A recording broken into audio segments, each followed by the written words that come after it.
अस्सलाम वालेकुम नाज़रीन, आऊं आहियां रशीद सुनो ऐं तव्हां ॾिसी रहिया आहियो रशीद सुनो चैनल। नाज़रीन, अॼु असांजे स्टूडियो जे अंदरि मौजूदु आहिनि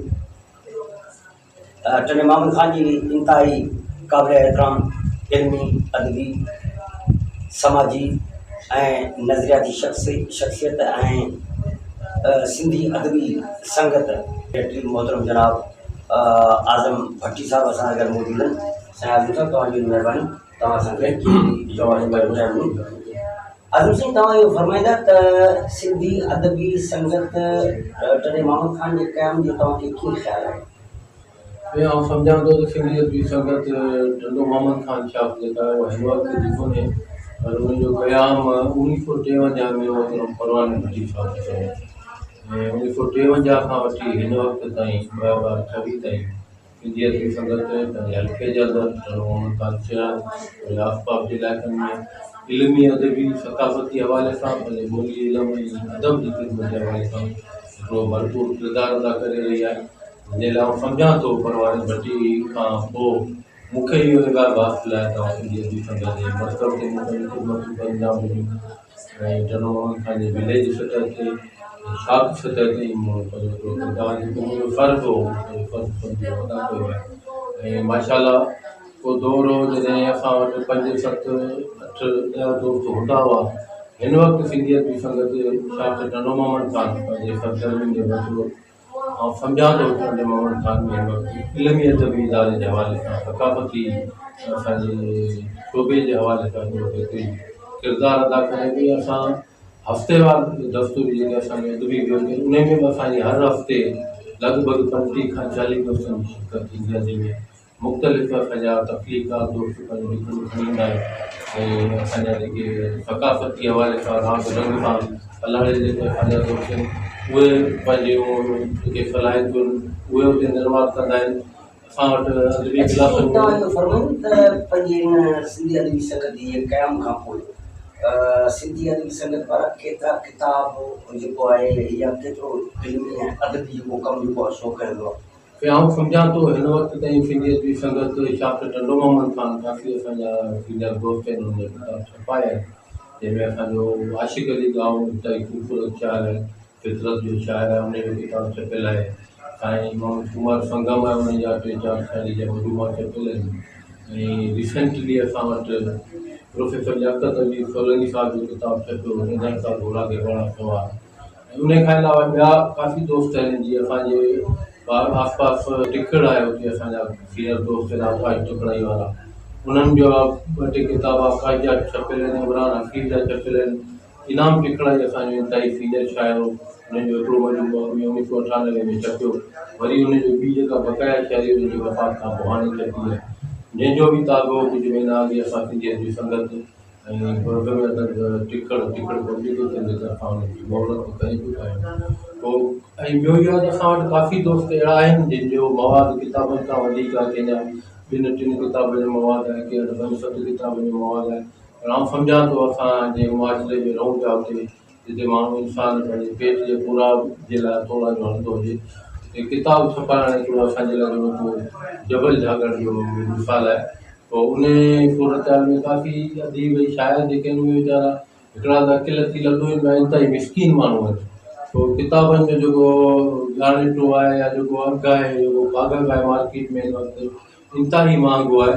पोइ असांजा ग़रीब दोस्त जेके उहे कोन पिया पहुची सघनि उन्हनि किताबनि खे बाक़ाइदे किताबी शिकिल ॾियारण जा छोड़े जो उन्हनि वटि उनजा मसौदा मौजूदु आहिनि।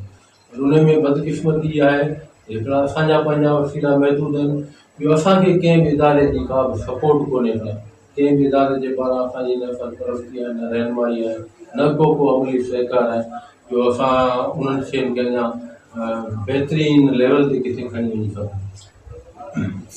इहो फरमाईंदा त सिंधी ॿोली जे वाधारे ऐं वेझ जे लाइ या सिंधी ॿोली जी पका जे लाइ सिंधी अदबी संगत टंडो मोहम्मद ख़ान जेको आहे उनजे पारां कहिड़े क़िस्म जा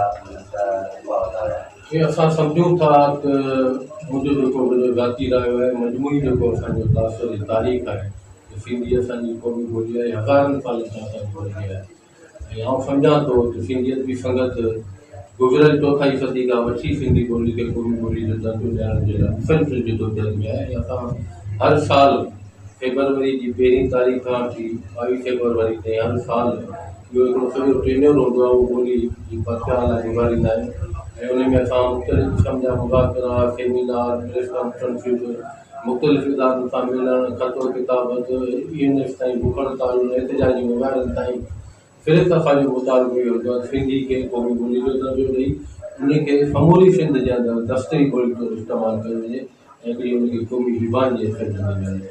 और बदकिस्मती इहा आहे त चौथाई सदी खां वठी सिंधी अदबी सनद जो मुतालबो मुस्तक़िल तौर ते कंदी बि अचे, पर असांजे जेके हुकुमरान आहिनि, जेके मसनद धनी आहिनि, उन्हनि जे फ़िलहाल करण जे काम नथी करे। साईं आज़म साहब, तव्हां इहो फरमाईंदा त आमतौर ते इहो चयो वञे थो त कायदे आज़म मोहम्मद अली जना जेको आहे उहो कराची जे अंदरि पैदा थिया, जॾहिं त मूं ख़ुदि पढ़ियो आहे मुंहिंजे दौर जे अंदरि, ऐं शायदि तव्हां पढ़ियो हुजे ऐं तव्हां अदीब माण्हू आड़ो माण्हू आहियो, तव्हांखे इन शइ जी ख़बर हुई।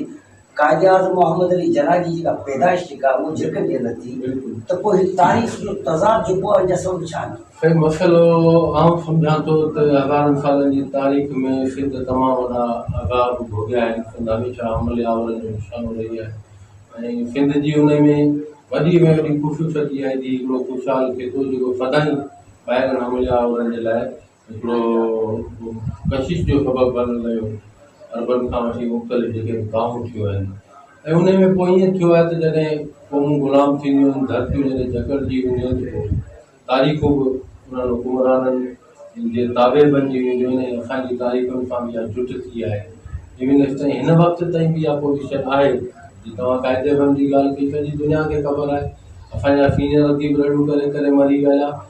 मावी जो जेको बि असांजो तदरीसी किताबनि जो सिलसिलो हो, इवन ताईं जेको लिटरेचर आहे उन में बि फिदो सो हो। ऐं सम्झां थो असां त कोन पढ़ियो, तव्हां या तव्हां खां अॻे जी टई त पढ़ियो, जेकर में पैदा थियो। जॾहिं त असां वटि जेको पोइ बाद में सॼो इहो वज़ीर मेंशन वारो छा आहे, ऐं आउं सम्झां थो वज़ीर मेंशन जे लाइ बि इहो असां वटि तगाद मौजूदु आहे, इहो ठवे काइदे में पैदा थियो बाद में आहे। ऐं इन क़िस्म जूं जेके तारीख़ुनि सां हथ जड़ान थियूं, पोइ असांखे हिकिड़ा कूड़ा हीरा ॾिना विया, हथ जा हिकिड़ा हीरा ठाहे पैदा कया विया। असां वटि खोड़ सारा पाकिस्तान लेवल जा आलिम आहिनि, खोड़ सारा ताहिरुल क़ादरी साहिबु इन ते किताबनि जा हवाला ॾिना आहिनि। नबी करीम सल्लल्लाहु अलैहि वसल्लम दौर में ख़ुदि पंहिंजा साहिब ई हिते आया, जेके जिन मां पोइ ॿ टे विया आहिनि ऐं हिकिड़ो ॿ हिते रही पिया आहिनि। असां सम्झूं था त हीअ जेका सॼी हुई जॻाण हुई, उहा हिकिड़ो हमले आवर बणिजी हितां जा जेके फ़ोर्सिस हुआ, हितां जा जेके वकीला हुआ, मुख़्तलिफ़ बहाननि तां उन्हनि खे भॻवान जे हवाले सां उन्हनि ते काम थींदो रहियो। अरबनि जे दौर में सिंध में तमामु घणा हमला थिया आहिनि। असांजे मौक़े ते अञा तोड़े जो अलॻि डॉक्टर आहिनि, के 14 ते आहिनि, के 18 ते आहिनि, के 16 ते आहिनि। पर आउं सम्झां थो त जेको ॿाहिरियों हमले आवर रहियो आहे, उहो असांजी धरती जो हीरो थी कोन थो सघे। ऐं ॿाहिरां अची जिन असांजी धरती खे अपनायो, जिन असांजी मिटी खे पंहिंजी जनम भूमि सम्झी उन सां प्यार ऐं मोहबत जो इज़हार कयो, उहो शाह लतीफ़ हुजे, सचिन फरमोश हुजे या ॿिया हुजनि, ओड़े जो असांजा खोड़ सारा सूफ़ी बुज़ुर्ग घरां आया आहिनि। पर हुननि जॾहिं पंहिंजो पाण खे हिन धरती जी मिटी सां मिलाए छॾियो, हिते ख़ाक थिया, हिन धरती सां उन्हनि मोहबत जो इज़हार कयो। अॼु सॼी क़ौम उन्हनि सां मोहबत जो इज़हार करे थी, न रुॻो उन्हनि सां मोहबत जो इज़हार करे थी, पर आउं सम्झां थो असां वटि सिंध में लतीफ़ सां वॾो को क़ौमी आहे कोन्हे। असांजा उर्दू स्पीकिंग भाइर आहिनि, उहे जॾहिं पार्टीशन थी त हिते पाकिस्तान जे अंदरि आया ऐं जॾहिं सिंध जे अंदरि आया, लतीफ़ सरकार जो ख़ानदान जेको आहे उहो ज़िम थी वियो। असांजा जेके बलूच भाइर जेके आया उहे असां सां गॾु ज़िम थी विया। असांजा ॿियूं जेके क़ौमूं बुज़ुर्ग जी तव्हां ज़िक्र कयो, सचिन सरमत रहमतुल्लाह अलैह जो या वरी उला जेके उहे सभु असां सां ज़िम थी विया। अहिड़ा ज़िम थी विया जो सिंध जो माण्हुनि खां अक़ीदत ऐं मोहबत में इश्क कयो। पर ही जेकी असांजे उर्दू स्पीकिंग ॿाहिरि आया, इन्हनि हेसि ताईं सिंध खे दिलि सां तस्लीम न कयो। इहो छा सबबु आहे? ऐं इन जा तारीख़ी हवाले सां खोड़ सारा सबबु बि आहिनि, खोड़ सारा तज़ाद बि आहिनि। आउं सम्झां थो न रुॻो पार्टीशन जे दौरान फ़तेह अली, पर उन खां पहिरीं बि लड़ पलाण थी आहे। काफ़ी जेके जॾहिं ॿ क़ौमी नज़रियो पंहिंजो ओज उरूज वठी चुको, त असां वटि लड़ पलाण जो सिलसिलो बि शुरू थी चुको। छाकाणि जो मज़हबनि जे बुनियाद ते आउं ज़ाती तौर ते कंदे बि शेरूं ॻाइनि, मज़हबनि जे बुनियाद ते असां क़ौमुनि जी हिकिड़ी पंहिंजी सुञाणप हूंदी आहे, क़ौमुनि जी पंहिंजी धरती हूंदी आहे, ॿोली हज़ारे सालनि जी सकाफ़त ऐं कल्चर आहे, उन्हनि जूं खोड़ सारियूं जेके घुरिजूं आहिनि।